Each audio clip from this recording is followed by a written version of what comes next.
ચૈતર વસાવાનો ગઢ એટલે કે ડેડિયાપાડા અને આ જ ડેડિયાપાડામાં હવે ચૈતર વસાવાના સમર્થકો અને પોલીસ વચ્ચે જોરદાર બબાલ થઈ છે। શું છે સમગ્ર વિષય, આ બબાલ કેમ થઈ છે અને ચૈતર વસાવાના સમર્થકો કેમ મેદાને આવ્યા છે, આ વિષયને લઈને આજના આ વિડીયોમાં વિગતે વાત કરીએ। નમસ્કાર, હું અંશિની અને તમે જોઈ રહ્યા છો નિર્ભય ન્યૂઝ।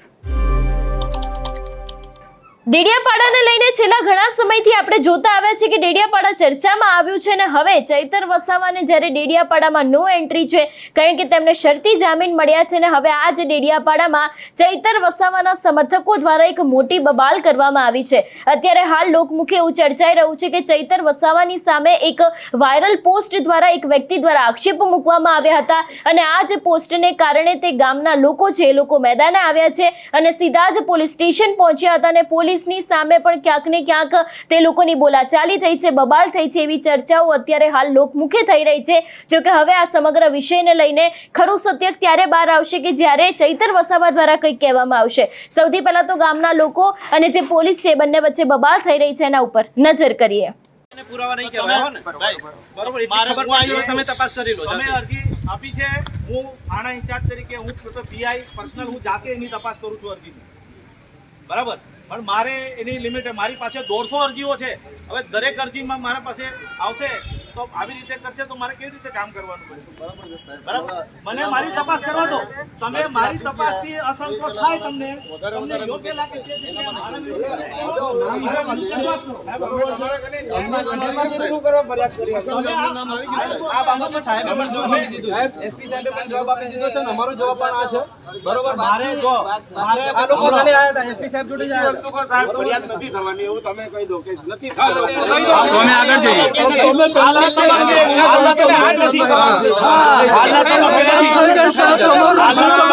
ભાજપના કૂતરાઓના નામ છે ને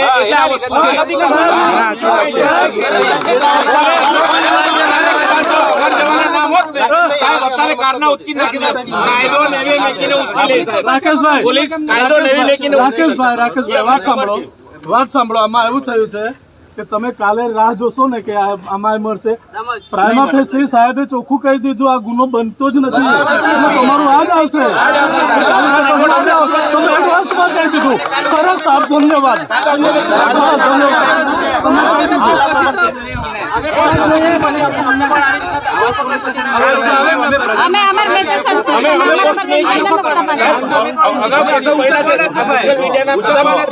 જરાક બન્યા છે ને તેને ઉચકીને જેલમાં નાખી અરે ક્યાં નહીં મનસુખ દાદાને પેલો બોલ્યો તો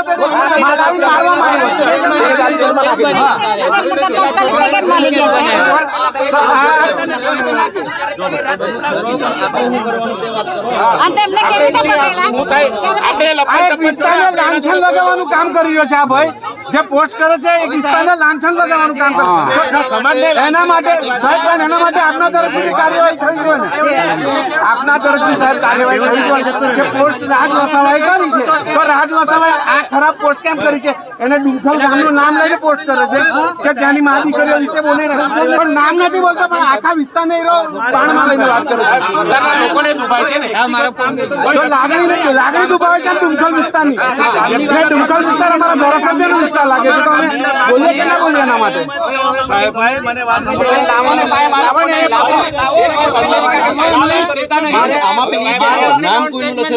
સાહેબ નામ નથી, પોસ્ટ પર આખા ટાર્ગેટ કરે છે સાહેબ। તો મારી વાત સાંભળો ગિરિરાજભાઈ,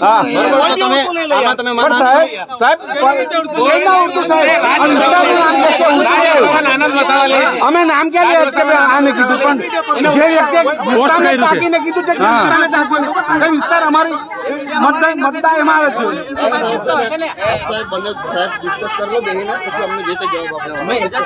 જો આ રીતે અમે જવાબ નહીં આપીએ, બરોબર છે, અમે જવાબ પેલા આપી દીધો છે ગુલામભાઈ, હા જાહેરમાં કહી દઈએ, બરોબર। તમે આ બાબતે સીધા કોર્ટમાં પણ જઈ શકો છો, કોર્ટ અમને હુકમ પણ કરી શકે છે, ગમે ત્યારે કરી શકે છે, નહીં કોર્ટ જાતે પણ તપાસ કરાવી શકે છે, એવું જરૂર નથી પોલીસ મારફત તપાસ। એ તો કેટલો સમય થઈ જશે સાહેબ, એ તો બહુ સમય થઈ જશે, કોર્ટ કોર્ટ તપાસ કરતા તો બહુ સમય થઈ જશે એવું કામ છે તો વરસ બી લાગી જાય એવું કામ છે સાહેબ, અમારે એટલું માની લેવાનું. અમારે પોલીસ પરથી ન્યાયની અપેક્ષા છોડી દેવાની. આ શું? પેલા મનસુખભાઈ નું હતું એમાં તો તાત્કાલિક ના, સાહેબ. તમે કાયદો અમને રસ્તો બતાવો. અમે પોલીસ કને તમે એકલા બોલ ના કરો રાકેશભાઈ અમને સાંભળો પહેલા બરોબર છે અમારા પાવર છે ત્યાં સુધી અમે પાવરનો ઉપયોગ કરી અને એમાં આગેવાન અમારા આદિવાસીઓ પર લાગે છે. બોલ બીજા પર નથી લાગતું. ડેડિયાપાડા છે સાહેબોને આગેવાન જે છે અહીંયા મારે એક તમને વિનંતી છે બરાબર છે કે તમે જે મને ફરિયાદ કરી છે જે અરજી આપી છે જે એમની મારી તપાસ ચાલુ છે તો તમે મને એમ માનતા હો કે મેં આટલા લોકોને ભેગા કરી અને પ્રેશરાઇઝ કરી અને આના પછી તપાસ કરાઈ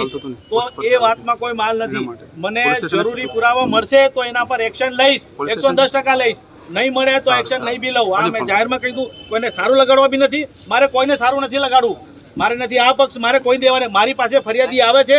ફરિયાદી પોતાની ફરિયાદ આપે છે એના પર મારો પોતાનો અધિકાર છે કાયદાથી કે ભાઈ મારે એને યોગ્ય ન્યાય મળે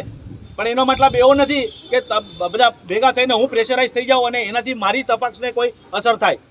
આ તમને એકદમ સ્પષ્ટ કરી દઉં તમે અહીંયા આવો તમે આનાથી ડબલ સંખ્યામાં આવો મને એનો કોઈ વાંધો નહીં તમારો અધિકાર છે પણ એનો મતલબ એવો જરાય નહીં થશે કે મેં આમાં પ્રેશરાઇઝ થઈ કોઈને બોલાવી લઉં ને એ કરી લઉં અને આ એ બી નથી કે આ ભાજપના છે કે આના છે કે તેના છે ને મેં એના વિરુદ્ધ થઈ ગયું છે મારે જ્યાં જરૂર પડી મને પુરાવા મળ્યા મેં ગુના દાખલ કર્યા છે અને એના પર કાર્યવાહી કરી જ છે મારો રેકોર્ડ તમારે જોઈ લેજો અને આ કાર્યવાહીથી તમને અસંતોષ હોય તો મારા વિરુદ્ધ તમારે જ્યાં ફરિયાદ કરવી હોય ત્યાં કરી દેજો બસ મારે આટલી રજૂઆત કરવી છે તો આપને વિનંતી છે કે આપ જરાક એમાં તમે રાખો અને બીજા લોકોનું પણ કામ થવા દો કે મારી પાસે દરરોજની 100 અરજી આવતી હોય છે અહીંયા મારી પાસે પેન્ડિંગ દરેક માણસ આવી બધી લઈને આવશે અને તો મારે કામ કેવી રીતે કરવાનું હજુ તમને કોઈ 5 આગેવાન અથવા 7 આગેવાન ત્યાં આઈન સાહેબને મળી લો રૂબરૂ અધિકારી બેઠા છે ડીવાયએસપી સાહેબ જો કદાચ તમને મારાથી બેઠા છે. નથી, તો તમે એમને રજૂઆત કરો